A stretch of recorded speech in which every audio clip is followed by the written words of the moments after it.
ചേരാമംഗലം മുതുകാട് മഹാശിവക്ഷേത്രത്തിലെ പുനഃപ്രതിഷ്ഠി നവീകരണ കലശവും മഹാകുംഭാഭിഷേകവും തുടരുന്നു.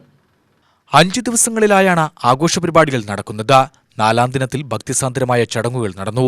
നട തുറന്ന ശേഷം നിർമാല്യ ദർശനം, അഭിഷേകം, മലർ നിവേദ്യം, മഹാഗണപതി ഹോമം, പ്രസാദ് വിതരണം എന്നിവയ്ക്ക് ശേഷം കലശപൂജകൾ നടന്നു. തുടർന്ന് മഹാവിഷ്ണുവിന്റെയും സുബ്രഹ്മണ്യസ്വാമിയുടെയും സന്തോഷ മഹാദേവിയുടെയും വിഗ്രഹ പ്രതിഷ്ഠ നടത്തി.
പഞ്ചാരിമേളം, സോപാന സംഗീതം എന്നിവയുമുണ്ടായി. നിരവധി ഭക്തർ അന്നദാനത്തിന്റെയും ഭാഗമാവുകയും ചെയ്തു.